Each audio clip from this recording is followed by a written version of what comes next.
The morning sun cast long shadows across the crystal fields of Kepler 442b. When the first explosion shook the ground, Elder Thane dropped his breakfast bowl and rushed to the window of his dwelling.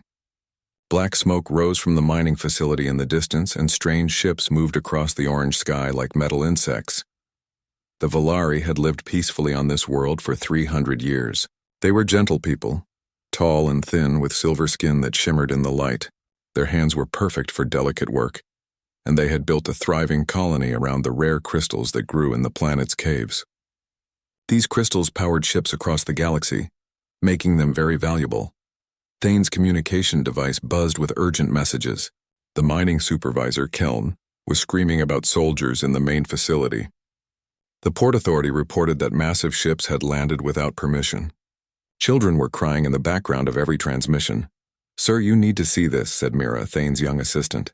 She pointed at the large viewing screen in his office. The image showed creatures that looked like giant ants walking on two legs. They wore dark armor and carried weapons that sparked with electricity. Behind them marched hundreds of Volari workers, their hands bound with glowing chains. "The Kraxan Empire," Thane whispered. He had heard stories about these beings.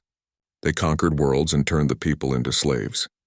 Their soldiers were strong, cruel, and impossible to reason with. The communication device crackled again. This time it was Commander Zektar of the Kraxan forces. His voice sounded like grinding metal through the translator. "People of this world, you now belong to the Kraxan Empire. You will work in the crystal mines. You will obey our orders. Anyone who fights will be destroyed. This is your only warning." Thane's hands shook as he looked at his people on the screen. The Volari had no army, no weapons, no way to fight.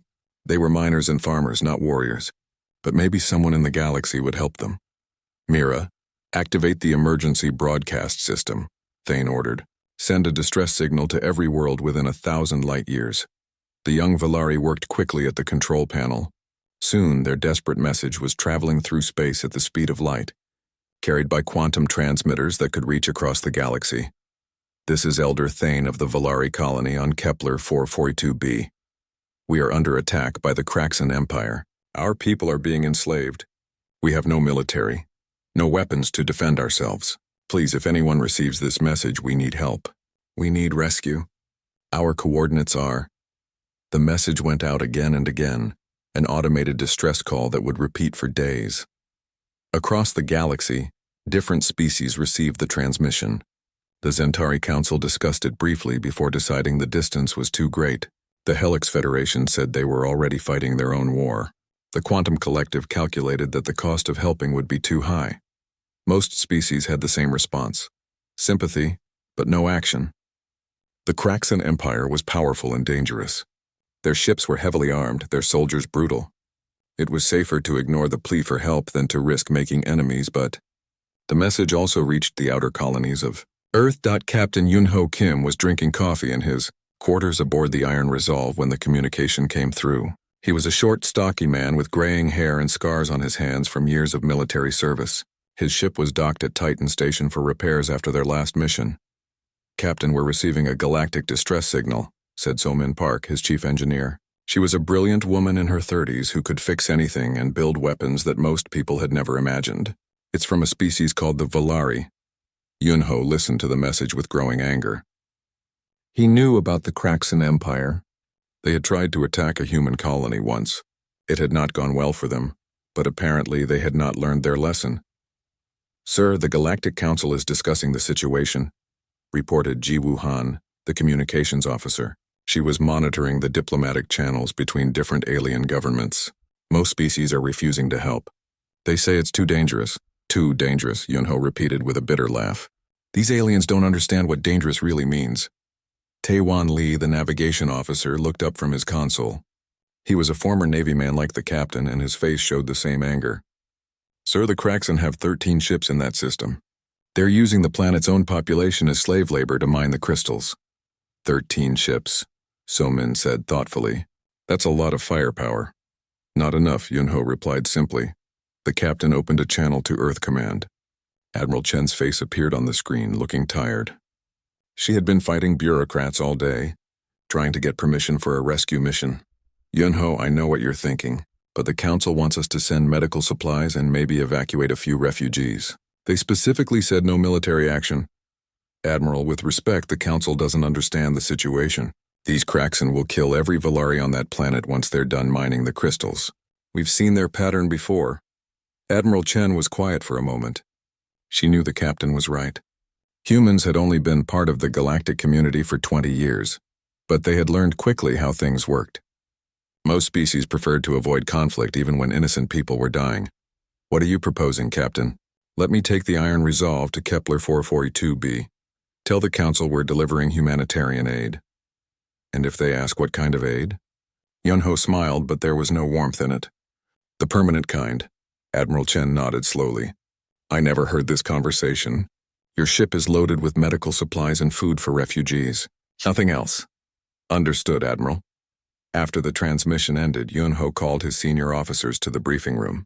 Along with So-min, Taiwan, and Jiwoo, there was He-jin Choi, the medical officer who had served in 3 different war zones. Dong-hyun Ryu, the tactical officer, had been Special Forces before joining the Space Navy. Min-so Kang commanded the ship's Marines, and Yoon Ji-song was their intelligence specialist. We have our orders, Yunho said simply. We're going to help the Valari. Sir, what exactly are we walking into? Asked Dong-hyun. A system controlled by Kraxan forces. 13 heavy ships, maybe 3,000 soldiers on the ground, and about 50,000 Valari civilians who need our help. The officers looked at each other. They had been in bad situations before, but this sounded like suicide. Sir, Min-seok said carefully, 13 enemy ships is a lot for one vessel to handle. Yes, Yunho agreed. It would be if we were planning to handle them gently. So-min grinned. She understood what the captain meant. The Iron Resolve looked like a simple cargo ship from the outside, but inside it carried weapons and armor that would surprise anyone who attacked it. How long until we're ready to depart? Yunho asked. 6 hours, So-min replied. I need to finish installing the new targeting systems. Make it 4 hours.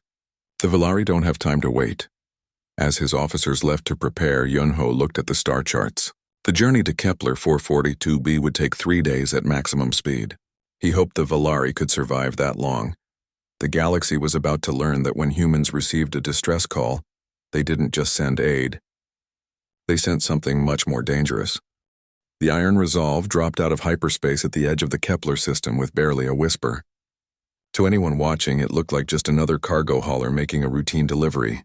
The ship's hull was painted in the standard gray and white colors of civilian vessels, with fake company markings along the sides. Captain Yunho Kim stood on the bridge, studying the tactical display. The enemy fleet was exactly where intelligence had predicted, 12 heavy cruisers and 1 massive dreadnought in orbit around Kepler 442b. The ships were arranged in a defensive pattern that would make any normal attack impossible. Passive scans complete. Captain, reported Yoon Ji-song from her intelligence station. The Kraxan have 3 patrol routes around the planet. Their main fleet stays in high orbit while smaller ships ferry supplies to the surface. Yunho nodded. The Kraxan were efficient, he had to give them that. They had turned the Valari planet into a mining operation in less than a week.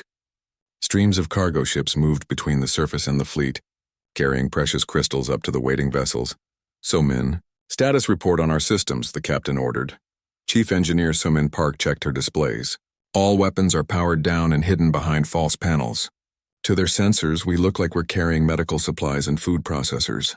The new railguns are completely invisible until we activate them. The Iron Resolve was one of Earth's most advanced warships, disguised as a merchant vessel. Its real weapons were hidden behind armor plates that could slide away in seconds. The ship's hull looked standard, but underneath lay experimental materials that could withstand hits from enemy weapons that would destroy most galactic ships. Dong-hyun, what do you think of their formation? Yunho asked his tactical officer. Dong-hyun Ryu studied the enemy positions with the eye of someone who had spent years fighting. They're set up to defend against a conventional attack, sir. Long-range engagement, energy weapons, the standard galactic doctrine, but they're not expecting anyone to get close. Their point defense systems are minimal, and their ships are positioned too far apart for mutual support in close combat. Yunho smiled. The Kraxan were making the same mistake most alien species made. They assumed everyone fought the same way they did. Long-range energy exchanges, formal battle lines, predictable tactics. They had never fought humans before. Taiwan, take us in slowly. Make it look like we're just another cargo ship requesting permission to dock. Navigation Officer Taiwan Lee began plotting their approach. Sir, should I request standard docking clearance? No, we're going to make them come to us. Jiwoo Han opened communication channels to the Kraxan fleet. Unknown vessel, you are entering restricted space. State your business and prepare to be boarded for inspection. The response came quickly from the Kraxan command ship. The alien voice was harsh and mechanical through the translator. Cargo vessel, transmit your manifest and maintain current position. Inspection teams are being dispatched. Perfect, Yunho said quietly. How long until they reach us? 20 minutes, sir, Taiwan replied. Somin, begin charging the weapon systems, but keep them hidden. Donghyun, prepare target locks on all enemy vessels. Min-seok, get your Marines ready for boarding actions. Marine Commander Min-seok Kang was already suited up in his combat armor. Sir, my teams are ready to go. We've got breach charges, combat drugs, and enough firepower to take on anything those bugs can throw at us. The bridge crew worked quietly as they prepared for battle. To outside observers, they looked like nervous merchants waiting for inspection. Inside, they were a perfectly coordinated war machine getting ready to strike. Medical Officer Hyejin Choi checked in from the medical bay. Sick bay is ready for casualties, Captain. I've also prepared some special treatments in case we encounter Kraxan paralysis weapons. Good thinking. Keep me informed. The Kraxan inspection ship was a small, fast vessel armed with boarding equipment and scanning devices. It approached the Iron Resolve carefully, its crew expecting to find terrified aliens carrying supplies for refugee camps. Captain, Jiwoo said. They're hailing us again. They want to know why we're here. Tell them we're delivering humanitarian aid to the Valari refugees. The Kraxan commander found this amusing. There are no refugees, cargo ship. There are only workers in the crystal mines. You will turn around and leave this system immediately. Yunho stood up and walked to the center of the bridge. Open a channel to all Kraxan vessels in this system. Channel open, sir. This is Captain Yunho Kim of the Earth vessel Iron Resolve. I am ordering all Kraxan forces to withdraw from this system immediately. You have 1 hour to begin your departure. This is your only warning. The bridge fell silent. Even his own crew seemed surprised by the directness of the ultimatum. Across the system, Kraxan commanders looked at their displays in confusion. One small cargo ship was threatening an entire invasion fleet. The response came from the dreadnought. Unknown human vessel, you are either very brave or very stupid. We are the Kraxan Empire. We do not retreat from cargo haulers. Sir, Yunji said quietly, I'm detecting high-energy weapon charges on multiple enemy ships. They're preparing to fire on us. Let them, Yunho replied calmly. Taiwan, begin evasive maneuvers. So, Min, are our weapons ready? Ready and waiting, Captain. The first Kraxan energy blasts lit up space around the Iron Resolve. The human ship dodged and weaved between the attacks with an agility that surprised the enemy gunners.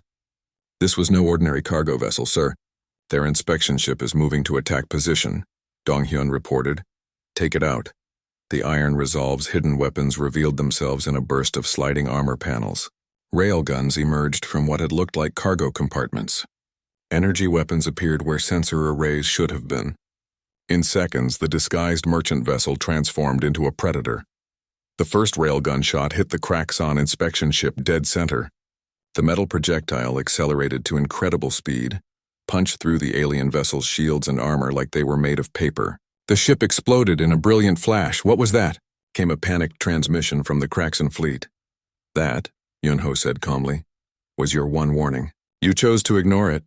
The Iron Resolve accelerated toward the main enemy fleet with a speed that defied its apparent size. Somin had designed the engines to produce far more power than any cargo ship should possess. The vessel streaked through space like a hunting missile. Sir, the enemy fleet is trying to form a battle line, Donghyun reported. Too slow. Taiwan, take us right through the middle of them. Sir, you heard me. We're going to punch a hole through their formation and keep going.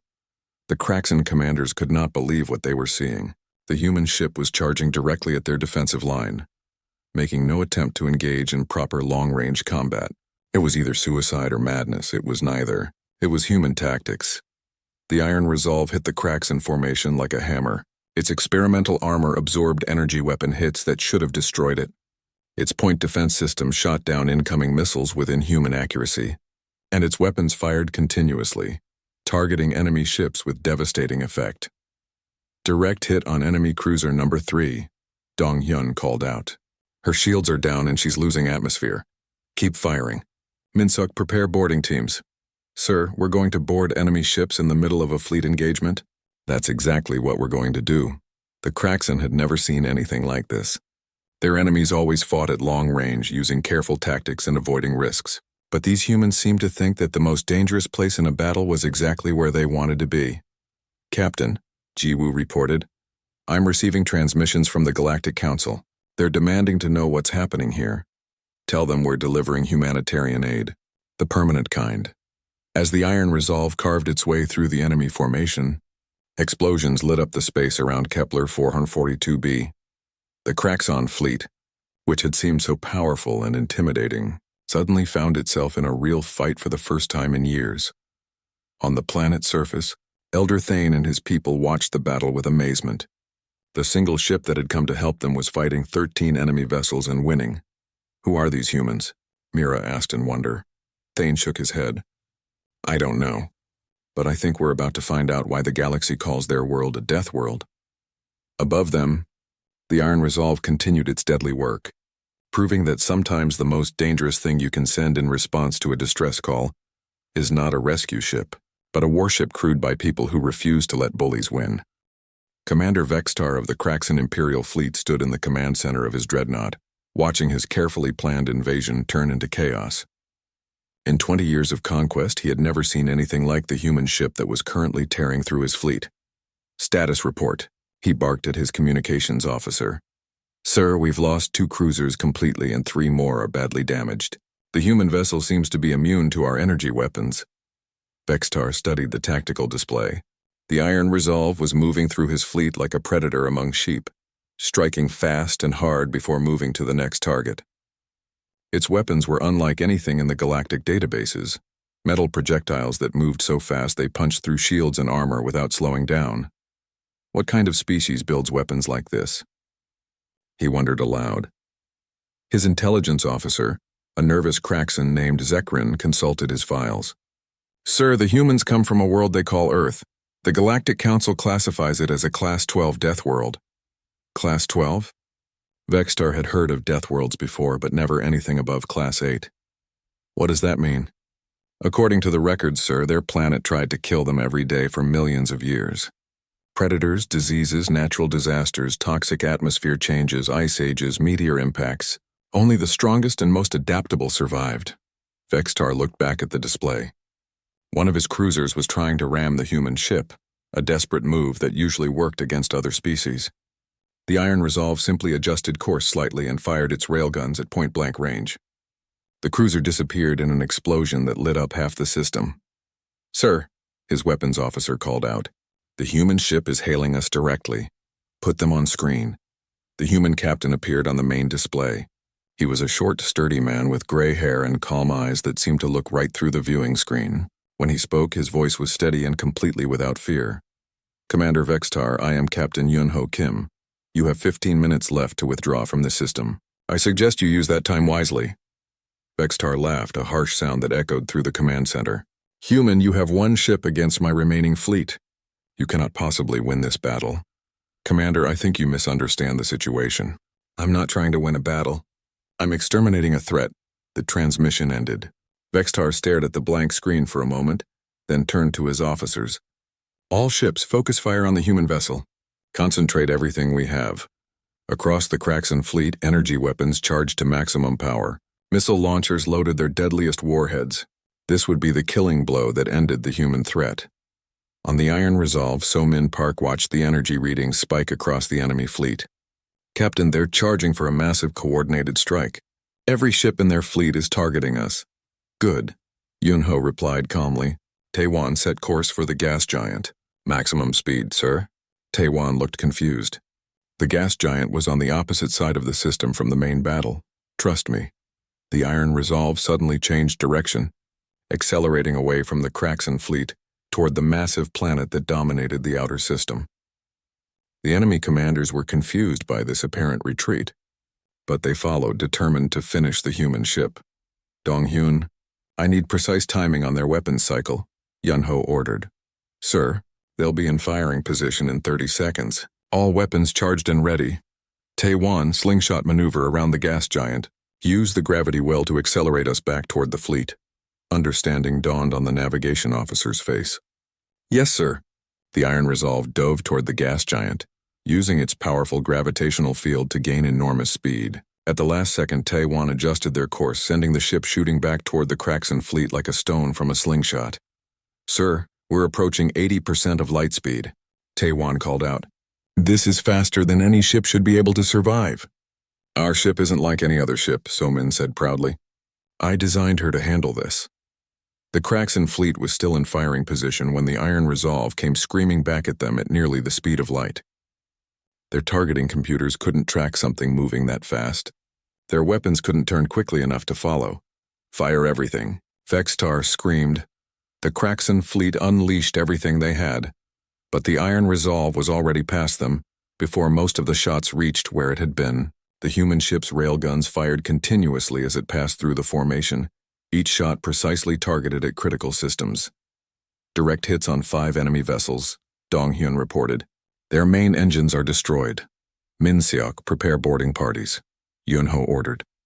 Marine Commander Min-seok Kang had been waiting for this moment. Teams Alpha through Delta prepare for combat boarding. We're going in hard and fast. The Iron Resolve slowed and turned back toward the damaged Kraxan ships. Small attack pods launched from hidden bays, each carrying a team of human Marines equipped for close combat.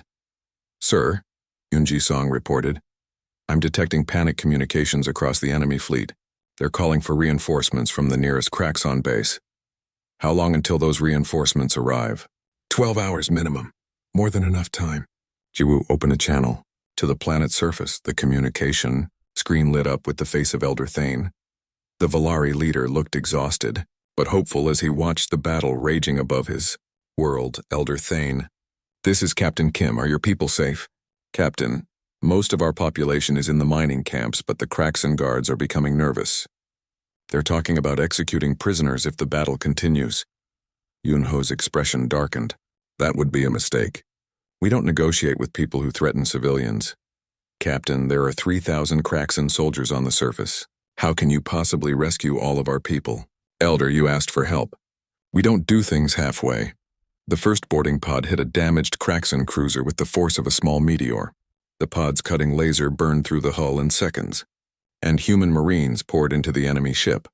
Marine Sergeant Dalsu Kim led his team through the ship's corridors, moving with the speed and precision that came from years of training in Earth's most dangerous environments. The Kraxan soldiers they encountered were tough fighters, but they had never faced opponents like humans. Contact front, shouted Corporal Youngmai Lee as Kraxan warriors appeared at the end of a corridor. Their weapons fired streams of electricity designed to paralyze most galactic species. The electricity had no effect on the human Marines. Their combat suits were designed to handle electrical attacks, and their bodies were naturally resistant to many forms of energy weapons. That all you got? Youngmi called out as she fired her plasma rifle. The weapon, designed on Earth to work in any environment, cut through Kraxan armor like it was made of cloth. On another ship, Lieutenant Sang-woo Park and his team were fighting their way to the engine room. The Kraxan had barricaded themselves behind blast doors. Thinking they were safe, they were wrong. Hyunwoo, bring up the cutting charge, Sang-woo ordered. Private Hyunwoo Nam attached a small device to the blast door. The charge used a focused fusion reaction to cut through any known material. The door disappeared in a flash of white light. Through the breach, Sang-woo yelled. His team rushed into the engine room where terrified Kraxan engineers were trying to activate the ship's self-destruct system. They never got the chance. Back on the Iron Resolve, Hyejin Choi was monitoring the boarding actions while preparing her medical bay for casualties. Captain, I'm receiving reports from all boarding teams. The Marines are encountering heavier resistance than expected, but they're advancing on all fronts. Casualties? Minor injuries only. The enemy weapons aren't very effective against our armor and physiology. Yun-ho wasn't surprised. Humans had evolved on a world where everything was trying to kill them. Their bodies were naturally resistant to many things that would disable other species, and their equipment was designed for the worst possible conditions. Sir, So-min called out, the Kraxan dreadnought is moving to engage us directly. It's 3 times our size and carrying enough firepower to destroy a planet. Yunho looked at the massive enemy ship approaching on the main screen. Its hull was covered with weapons and energy discharges crackled around its shield generators. Range to target? 5 minutes at current speed. Perfect. That gives us just enough time to finish with their escorts. The remaining Kraxon cruisers were trying to form a defensive line around their command ship, but the Iron Resolve was already among them. Its weapons fired continuously, each shot placed with surgical precision. Enemy cruiser Gamma is losing life support, Donghyun reported. Enemy cruiser Delta is venting atmosphere from multiple hull breaches. Keep the pressure on them. Don't give them time to reorganize. On the planet's surface, Kraxon Commander Thekvar received urgent messages from the fleet. His invasion force was being destroyed by a single enemy ship, and his ground troops were starting to panic. All units execute Protocol 7, he ordered. If we cannot hold this world, we will make sure no one else can use it. Protocol 7 meant killing all the prisoners and destroying the mining facilities. It was a brutal tactic designed to deny victory to the enemy. Elder Thane heard the order over captured Kraxon communications and felt his heart sink. Just when rescue had seemed possible, his people faced extermination. But Marine Commander Min Xiaokang stood in the Iron Resolve's launch bay, watching his teams prepare for what most galactic species would consider impossible. Around him, 60 human Marines checked their weapons and armor one final time. They were about to board enemy ships in the middle of a space battle. Listen up, Min Xiao called out over the noise of weapons charging and armor systems activating. Intelligence reports show standard Kraxon ship layouts. Engine rooms are located in the rear sections. Command bridges are forward and up. Life support systems are in the central core. Our job is simple. Capture these ships intact and secure any prisoners. Sergeant Jae Sung-oh raised his hand. Sir, what about Kraxon paralysis weapons? Medical has provided countermeasures. Your armor will protect you from most of their electrical attacks, and Dr. Choi has given everyone immunity boosters. Trust your equipment and trust your training. The Marines nodded.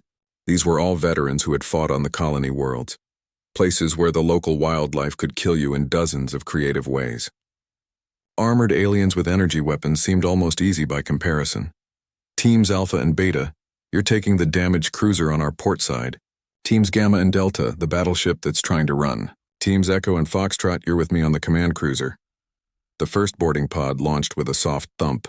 Inside, Sergeant Dal-Soo Kim and his 8-man team watched the target ship grow larger on their screens.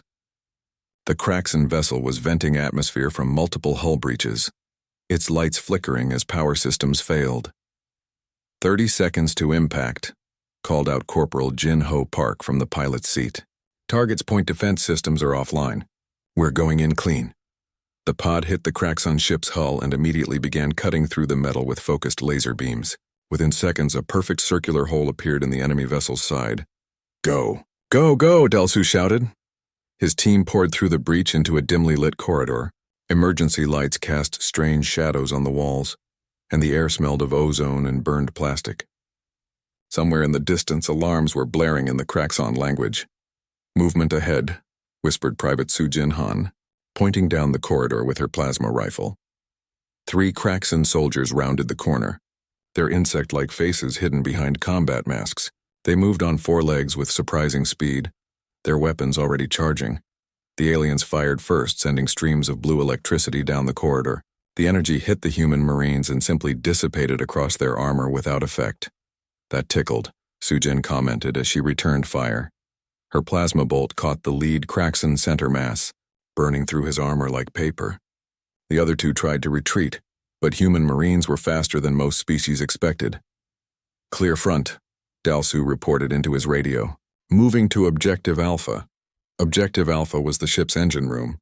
According to intelligence reports, capturing it would prevent the vessel from self-destructing or escaping. The team moved through the ship's corridors with practiced efficiency, clearing each room and junction. They encountered more resistance as they got deeper into the ship. The Kraxon had set up defensive positions with portable shield generators and heavy weapons. But human tactics were unlike anything they had prepared for. Smoke grenades, Dal-Soo ordered. The corridor filled with thick white smoke that blocked visual sensors. The Kraxon fired blindly into the cloud, but the human Marines could see clearly through their armor's infrared displays. Flanking maneuver. Sujin, take Jin Ho and go around to the left. Rest of you follow me. While half the team kept the Kraxen busy with suppressing fire, the other half used maintenance tunnels to get behind the enemy position. It was a classic human tactic. When faced with a strong defense, find another way around it. The Kraxen never saw them coming. Meanwhile, on another captured ship, Lieutenant Sang-Woo Park was dealing with a different problem. The enemy crew had barricaded themselves in the command center and were threatening to activate the ship's self-destruct system. Human soldiers, came a transmission in broken galactic standard. You will withdraw from our ship or we will destroy it and everyone aboard. Sang-Woo looked at his team. They were standing outside the heavily armored command center, which was designed to survive direct hits from ship weapons. The blast doors were 3 meters thick and made of compressed metal alloys. Sir, said Corporal Min Jung Kim, my scans showed 22 Kraxen in there, including several officers. They definitely have access to the self-destruct system. Any other way in? Negative, sir. This is the only entrance. Sang-Woo thought for a moment, then smiled. Min Jung, how much do you know about Kraxen ship design? Standard layout, sir. Command center is connected to the main computer core through data cables that run through the walls. And those cables carry what? Understanding dawned on the corporal's face. Power and data signals, sir. Exactly. And what happens when you introduce a feedback pulse into a data system? It overloads every connected device. Sang-Woo pulled out a small device that looked like a simple computer tablet. In reality, it was one of Earth's most advanced electronic warfare tools, designed to hack and disrupt any computer system. Connect this to the nearest data port. Let's see how well their command systems handle a little human ingenuity. The device went to work immediately, sending carefully crafted signals through the ship's computer network. Within minutes, every display in the Kraxen command center began flickering and displaying error messages. What's happening to our systems? Came a panicked transmission from inside. This is Lieutenant Park of the Earth Marines. Your computer systems are now under our control. You can surrender peacefully, or I can shut down your life support and wait for you to pass out. There was a long silence. Then the blast doors slowly slid open. 22 Kraxen soldiers emerged with their hands raised, their weapons powered down. Smart choice, Sang-Woo said. Back on the Iron Resolve. Captain Yunho watched the boarding actions through real-time video feeds from his Marines. The sight of human soldiers fighting in zero-gravity, toxic atmospheres, and extreme temperatures reminded him why Earth was classified as a death world. Sir, reported Yoon Ji-song, all boarding teams report successful capture of their objectives. We now control 6 enemy vessels. Casualties? 3 minor injuries, all from falls. No serious wounds. Medical Officer Hee-Jin Choi's voice came over the intercom. Captain, I'm treating some Kraxen prisoners for plasma burns and electrical shock. They're asking how we're immune to their paralysis weapons. What did you tell them? That humans are very hard to kill. On the planet's surface, Kraxen Ground Commander Thekvar was receiving increasingly desperate reports from his fleet. Ship after ship had gone silent or reported capture by human boarding parties. His invasion force was being destroyed by a single enemy vessel. Sir, his communications officer reported, the humans are hailing us directly. Put them through. Captain Yunho's face appeared on the screen, and Thekvar felt a chill run down his spine. The human's eyes were completely calm, but there was something predatory about his expression. Commander Thekvar, this is Captain Kim. I understand you're planning to execute Velari prisoners. Human, my orders are clear. If we cannot hold this world, no one can have it. Commander, let me explain your situation. We have captured 6 of your ships and are currently boarding your remaining vessels. Your fleet will be completely under our control within the hour. Your ground forces have no orbital support and no way to escape this planet. Thekvar tried to maintain his composure. We still have 3,000 soldiers and all the Velari workers. If you attack us, they will die. No, Commander. If you harm a single civilian, you will learn why the galaxy fears Deathworlders. The transmission ended, leaving Thekvar staring at a blank screen.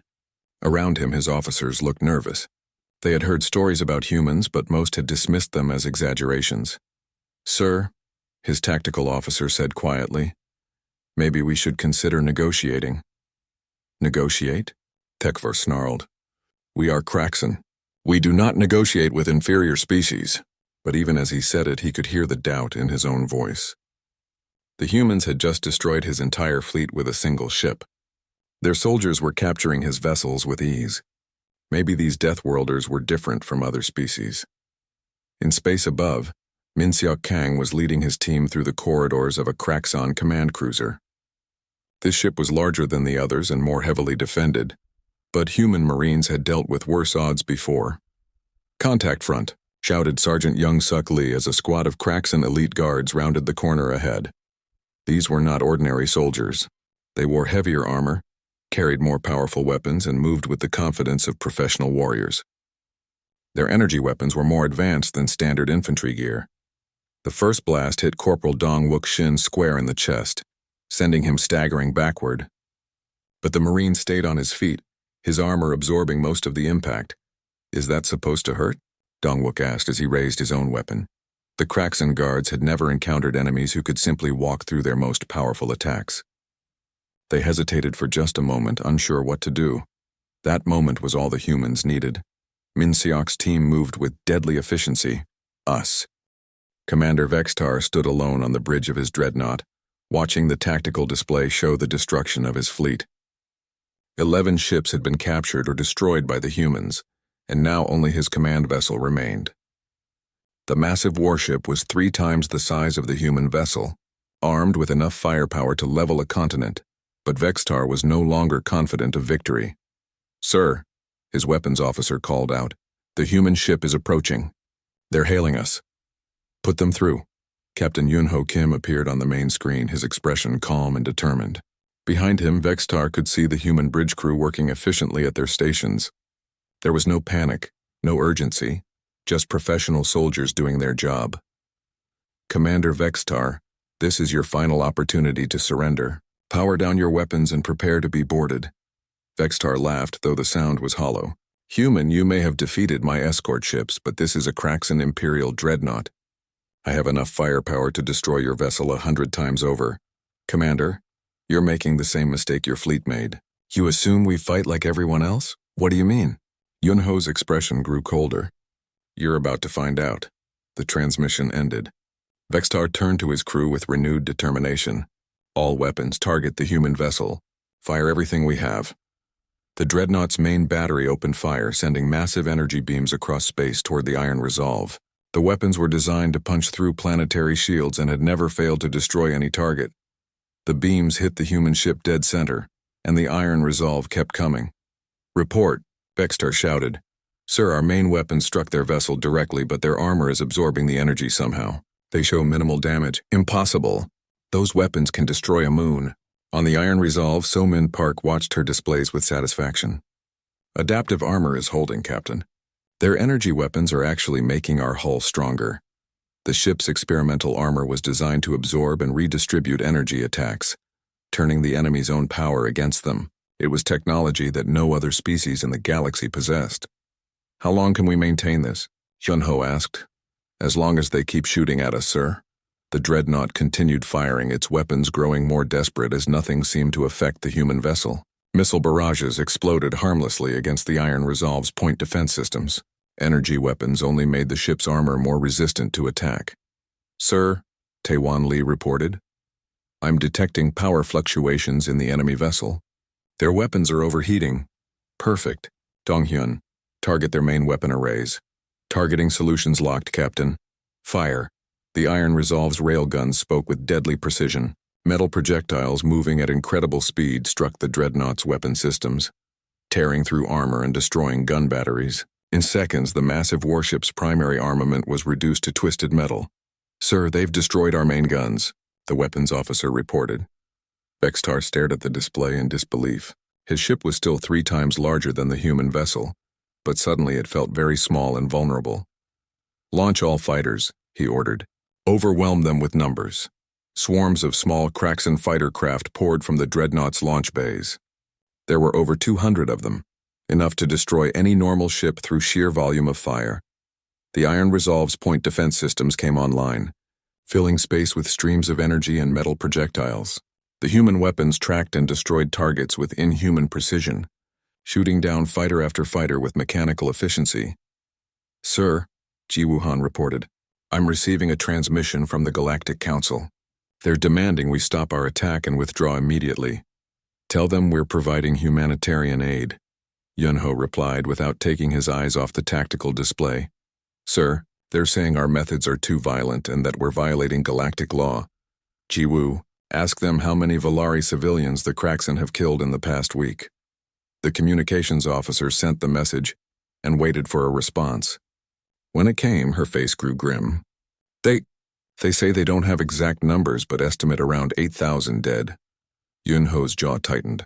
Tell the council that when they develop a peaceful solution to stop genocide, we'll be happy to listen. Until then, we're finishing what we started. The last of the Kraxan fighters died in brilliant explosions around the Iron Resolve. The human ship emerged from the swarm of debris completely undamaged, its weapons still locked on the dreadnought. All fighters destroyed. The tactical officer reported to Vextar. We have no more offensive capability. Vexitar looked around his bridge at the faces of his crew. For the first time in his military career, he saw fear in their eyes.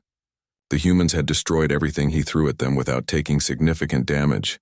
Sir, his communications officer said quietly, we're receiving another transmission from the planet's surface. Commander Tekvar is requesting immediate evacuation. What's his situation? He says the Valari workers are rioting. They've heard about the space battle and are trying to break free from the mining camps. Vextar felt his carefully planned invasion falling apart around him. The fleet was destroyed, the ground forces were in trouble, and a single human ship was still coming for him. Open a channel to the human captain. Yunho's face appeared on screen again, his expression unchanged. Yes, Commander? What do you want? The immediate release of all Valari prisoners. The withdrawal of all Kraxan forces from this system. Reparations for the damage you've caused. And if I refuse? Yunho was quiet for a moment, then leaned forward slightly. Commander, has anyone ever told you what happened to the last Kraxan fleet that attacked a human colony? No. There were no survivors to tell the story. Vextar felt ice in his veins. You're threatening to commit genocide? I'm explaining the consequences of harming innocent people under our protection. The choice is yours. The Kraxan commander looked at his tactical display. His ship was defenseless, his fleet was gone, and his ground forces were trapped on a hostile planet. The humans had given him an ultimatum, and he was finally beginning to understand why their world was called a death world. Sir, his tactical officer whispered, the human ship is charging some kind of new weapon. I've never seen energy readings like this. On the Iron Resolve, Somin Park was making final adjustments to her most experimental system. Captain, the singularity generator is ready. If we fire this weapon, it will create a small black hole that will tear their ship apart from the inside. How small a black hole? About the size of a basketball, but it will evaporate after a few seconds. Long enough to destroy the target, not long enough to threaten the planet. Yunho nodded. Charge the weapon. Let them see the energy buildup. On the dreadnought, alarms began screaming as sensors detected the massive energy surge from the human ship. Vextar had never seen readings like this before. It looked like the humans were preparing to tear a hole in space itself. Sir, whatever they're charging, it's beyond anything in our databases, the science officer reported. The energy levels are off the scale. Vextar realized he was out of options. His ship couldn't run. The humans were faster. He couldn't fight, they were stronger. And if the energy readings were accurate, they were about to demonstrate a weapon that could destroy his vessel regardless of its size or armor. Open a channel to all Kraxan forces in this system, he said quietly. Channel open. Sir, all units, this is Commander Vextar. I am ordering the immediate cessation of all hostile operations. Release all prisoners and prepare for evacuation. We are withdrawing from this system. On the planet's surface, Kraxan soldiers began laying down their weapons as the evacuation order came through. Valari workers looked up at the sky where a single human ship had defeated an entire invasion fleet. Elder Thane received a communication from Captain Kim. Elder, your people are safe. The Kraxan are withdrawing. Captain, how can we ever thank you? Just rebuild your world, Elder. Make it better than it was before. As the Iron Resolve watched from orbit, Kraxan transport ships began lifting off from Kepler 442b, carrying the defeated invasion force away from the planet they had failed to conquer. Vextar's dreadnought powered down its weapons and began moving slowly toward the edge of the system. The commander sat in his command chair, staring at the human vessel that had single-handedly destroyed everything he had built. Sir, his communications officer said, we're receiving a final transmission from the human captain. What does it say? Tell your empire that this system is under Earth protection now. Any future attacks will be met with permanent response. Vextar nodded slowly. He would deliver that message, and he suspected it would change how the Kraxan Empire viewed the galaxy's newest members. The humans had sent a clear signal. They would not tolerate bullies, and they had the power to back up their words.